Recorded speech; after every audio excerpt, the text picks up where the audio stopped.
الحمدللہ وکفا وسلام علی عبادہ الذین اصطفیٰ، اما بعد۔ حضرت ابراہیم بن ادہم رحمۃ اللہ علیہ فرماتے ہیں کہ ہر صبح کرنے والے پر 4 چیزوں کا شکر ادا کرنا واجب ہے۔ پہلا تو بطور شکر یہ کہے کہ الحمدللہ الذی نور قلبی بنور الہدی وجعلنی من المؤمنین ولم یجعلنی ضالا، کہ تمام تعریفیں اس ذات کے لیے ہیں جس نے منور کیا ہمارے قلب کو بنور الہدی، ہدایت کی نور سے، ہمارے دل کو میری دل کو ہدایت کی نور سے منور کیا، وجعلنی من المؤمنین، اور مجھے مسلمانوں میں پیدا کیا، مجھے مومنین میں سے بنایا، یعنی مجھے ایمان نصیب فرمایا، ولم یجعلنی ضالا، اور مجھے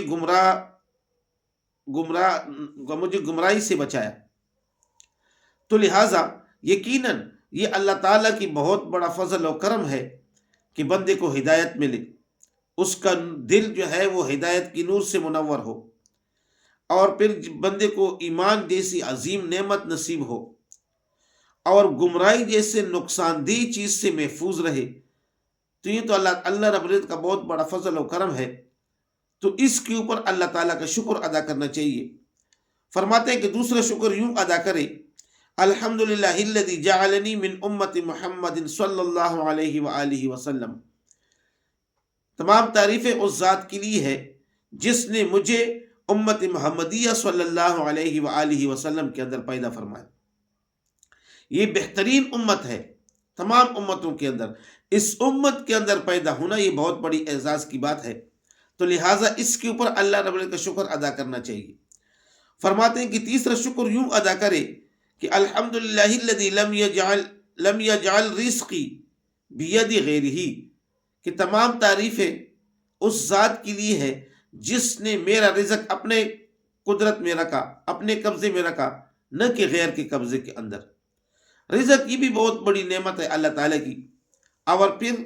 یہ بھی بہت بڑی نعمت ہے کہ وہ اس رزق کو اللہ رب العزت اپنے قدرت کے اندر رکھا ہے، اس کا اختیار اللہ رب العزت کے پاس ہے، کسی غیر کے پاس نہیں ہے، تو لہٰذا اس کے اوپر بھی اللہ تعالیٰ کا شکر ادا کرنا چاہیے۔ اور چوتھی فرمایا کہ چوتھا شکر یوں ادا کرے کہ الحمدللہ الذی ستر علی عیوبی، کہ تمام تعریفیں اس ذات کے لیے ہیں کہ جس نے میرے عیوب کے اوپر پردہ ڈالا۔ تو عیب ہر بندے کے اندر ہوتا ہے،